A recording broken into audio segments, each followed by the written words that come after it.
गुरुवारी पुष्य नक्षत्र आलं तर त्या दिवशी गुरुपुष्यामृत योग तयार होत असतो.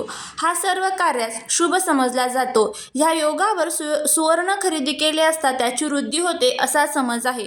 मात्र हा योग शुभ असला तरी या दिवशी विवाह करत नाहीत, कारण पुष्य नक्षत्र विवाहास वर्ज्य मानले जाते. एक सामान्य माणूस या शुभ मुहूर्ताची निवड करून या दिवसाचा लाभ घेऊ शकतो. अशुभतापासून वाचवण्यासाठी गुरुपुष्यामृत योग श्रेष्ठ मानला जातो. आपल्या जीवनात यशाची प्राप्तीसाठी या योगाच्या दिवशी कोणतेही नवीन काम, जसे की व्यापाराची सुरुवात करणे, नवे काम हाती घेणे, बंद पडलेले काम सुरू करणे असे केल्यास हमखास यशाची प्राप्ती होते. गुरुपुष्यामृत योग हा फार क्वचित बनत असतो. ज्या गुरुवारी पुष्य नक्षत्र येतं त्या दिवशी गुरुपुष्यामृत योग असतो.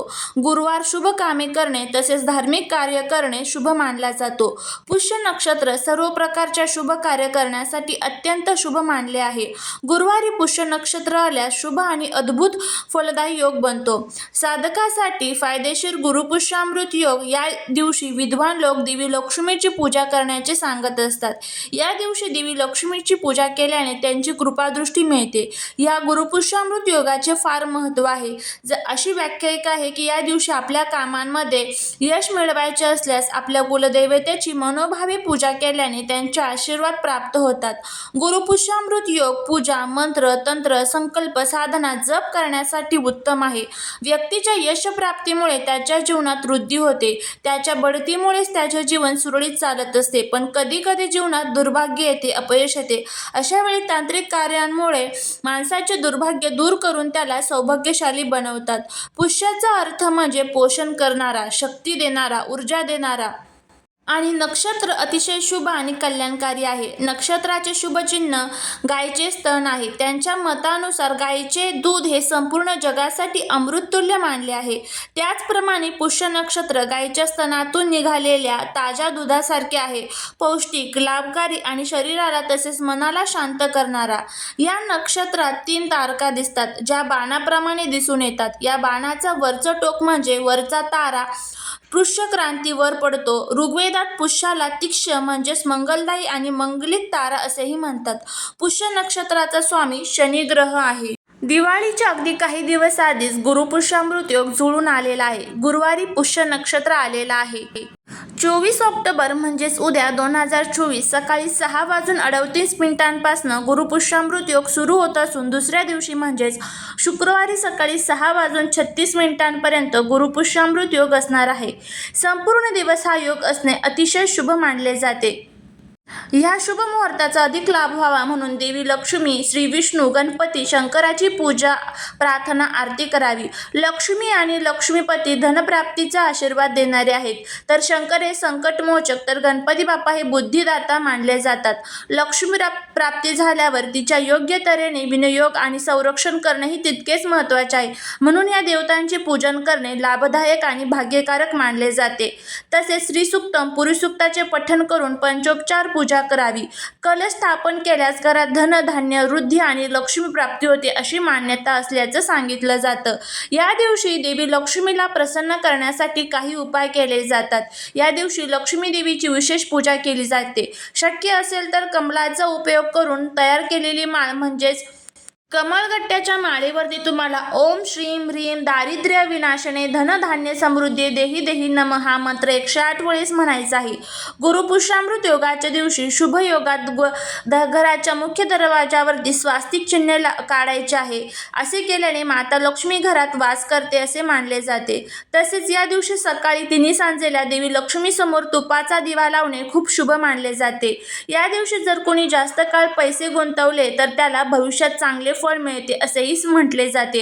एवढेच नाही तर या नक्षत्रात शिल्पकलेचा आणि चित्रकलेचा अभ्यास सुरू करणे, घर बांधणे, नवीन काम सुरू करणे, नवीन व्यवसाय सुरू करणे, गुंतवणूक करणे इत्यादी सुद्धा खूप महत्त्वाचे मानले जाते. पुष्य नक्षत्राला सर्व प्रकारच्या नक्षत्रांचा राजा मानला जातो. या दिवशी देवाची पूजा अर्चना केल्याने व्यक्तीला जीवनाच्या प्रत्येक क्षेत्रात यश मिळत असते. तर या पुष्य नक्षत्रावरती आपल्याला काही उपाय करायचा आहे. आपल्याला आपल्या आंघोळीच्या पाण्यामध्ये काही वस्तू टाकायच्या आहेत, कारण खूप महत्त्वाचा हा योगामध्ये ज्यावेळेस आपण काही उपाय करतो तर ते अनन्यसाधारण महत्त्वाचे आणि आपल्या घरासाठी खूप फायदेशीर असे ठरत असतात.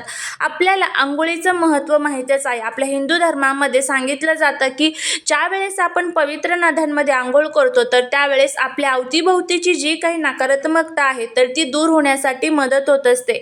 तर उद्या गुरुपुष्यामृत योगावरती आपल्याला अंघोळीच्या पाण्यामध्ये काही वस्तू टाकून अंघोळ केल्यामुळे आपल्या घरामध्ये जो काही शत्रुपीडा, शत्रुबाधा, वास्तुदोष, पितृदोष हे दोष आपल्या घरामध्ये तयार झालेले आहेत तर ते दूर करण्यासाठी अत्यंत प्रभावी असा हा उपाय आपल्याला करायचा आहे. तर आता हा उपाय कशा पद्धतीने करायचा याबद्दलची संपूर्ण माहिती आजच्या व्हिडिओमध्ये आपण घेणार आहोत. त्यामुळे जर तुम्हाला हा व्हिडिओ आवडला तर चॅनलला सबस्क्राईब करा, शेजारील बेल आयकॉनलाही प्रेस करा, म्हणजे माझ्या सर्व नवीन व्हिडिओंचं नोटिफिकेशन तुम्हाला मिळेल आणि तुम्ही एक पण व्हिडिओ मिस करणार नाही. त्याचबरोबर कमेंटमध्ये श्री स्वामी समर्थ लिहिला अजिबात विसरू नका. तर आता आपल्याला काय करायचं आहे ते बघा. आपल्या आजूबाजूला अशी काही लोक असतात ना, ह्या लोकांना आपली झालेली प्रगती बघवत नाही. त्यामुळे काय होतं की तो जो काही शत्रुपीडेचा त्रास आहे तर तो आपल्या घरात आपल्याला जाणवतो. आपल्या घरामध्ये सतत कटकट, भांडण, वादविवाद होत असतात. घरामध्ये अनेक प्रकारच्या नकारात्मक शक्ती आपल्याला जाणवत असतात. आपल्याला कोणत्याच कामामध्ये यश मिळत नाही. तर पवित्र नद्यांमध्ये ह्या योगावरती जर आपण आंघोळ केली तर आपल्याला त्याचे अजून चांगले फायदे होत असतात. पण आता प्रत्येकाच्याच आजूबाजूला पवित्र नद्या नसतात. तर त्यामुळे आपणच आपल्या घरातील अंघोळीच्या पाण्यामध्ये जर काही वस्तू टाकून अंघोळ केल्या तर पवित्र नद्यांमध्ये स्नान केल्याचं सुद्धा आपल्याला पुण्य मिळत असतं. तर आता हा उपाय कशा पद्धतीने करायचा आहे ते बघूया. सर्वात प्रथम उद्या तुम्हाला सकाळी ब्रह्ममुहूर्तामध्ये उठून जर हा उपाय करता आला तर अतिशय उत्तम, नाहीतर मग तुम्ही सकाळी 8 वाजेपर्यंत हा उपाय करू शकता. कारण आपल्या धर्मामध्ये सांगितलं जातं, आपल्या ग्रंथांमध्ये सांगितलं जातं की 8 नंतरची जी अंघोळ असते तर ती राक्षसाची, दानवांची अंघोळ मानली जाते. त्यामुळे रोज ज्यावेळेस आपण घरामध्ये अंघोळ करतो तर ती 8च्या आतच आपली झालेली पाहिजे. तर सकाळी 8 वाजेपर्यंत तुम्ही हा उपाय करू शकता. तर काय करायचं आहे, तुम्हाला सकाळी लवकर उठायचं आहे. उठल्याबरोबर भगवान विष्णू आणि माता लक्ष्मीचं स्मरण करून तुम्हाला ओम ऐं ह्रीं क्लीं चामुंडाय विच्च या मंत्राचा जप करायचा किंवा ओम नमो भगवते वासुदेवाय या मंत्राचा जप करायचा आणि अंघोळीसाठी जायचं आहे. अंघोळीसाठी गेल्यानंतर गार कोणतंही पाणी तुम्ही अंघोळीसाठी घेऊ शकता आणि त्या पाण्यामध्ये तुम्हाला ह्या 2 वस्तू टाकायच्या आहेत. सर्वात प्रथम आपल्याला चिमूटभर हळद घ्यायची आहे आणि तुम्हाला 2 तुळशीचे पानं घ्यायचे आहेत. हळद ही भगवान विष्णूंना अतिशय प्रिय आहे. हळदीचे जे काही उपाय आपण करतो तर ते आपल्यासाठी खूप फायदेशीर ठरत असतात आणि तुळस ही माता लक्ष्मीला प्रिय आहे. हळदीमुळे आपल्या घरातील नकारात्मकता, दोष, वास्तुदोष दूर होत असतात. तर हळद आणि तुम्हाला 2 तुळशीचे पानं आपल्या अंघोळीच्या पाण्यामध्ये टाकायचे आहेत आणि त्यानंतर आता हा जो मंत्र मी तुम्हाला सांगत आहे त्या मंत्राचं तुम्हाला पठण करायचं आहे. तर अशा पद्धतीने हा जो मंत्र आहे आपल्याला म्हणायचा आहे. गंगे च यमुने चैव गोदावरी सरस्वती नर्मदे सिंधू कावेरी जलस्मिन सिंधी कुरु. म्हणजे काय, तर गंगा, यमुना, गोदावरी, सरस्वती, नर्मदा, सिंधू, कावेरी ह्या ज्या पवित्र नद्यांचं जल आहे तर ह्या माझ्या अंघोळीच्या पाण्यामध्ये यावं आणि माझ्या घरामध्ये असणारे किंवा माझ्या जीवनातील असणारे जे दोष आहेत तर ते दूर करावेत अशी आपल्याला प्रार्थना करायची आहे. आणि त्यानंतर आपल्याला हा जो मंत्र आहे म्हणून आपल्याला आंघोळ करायला सुरुवात करायची आहे. आणि मंत्र जर तुम्हाला हा म्हणता येत नसेल तर तुम्ही ओम नमो भगवते वासुदेवाय किंवा श्रीराम जय राम जय जय राम या मंत्राचा सुद्धा जप करू शकता. तुम्हाला जो सोपा वाटेल त्याचा जप करा, पण हा खूप प्रभावी मंत्र आहे, हा आपण आंघोळीच्या वेळेस म्हणू शकता. तर अशा पद्धतीने हा जो उपाय आहे तो करून बघा, नक्कीच तुम्हाला त्याचा फायदा होईल. झालेली सेवा ही महाराजांच्या चरणी रुजू करते. व्हिडिओ जर आवडला असेल तर लाईक, शेअर आणि सबस्क्राईब करायला विसरू नका. भेटूया पुढच्या एका छानशा नवीन व्हिडिओसोबत, एका नवीन माहितीसोबत. श्री स्वामी समर्थ.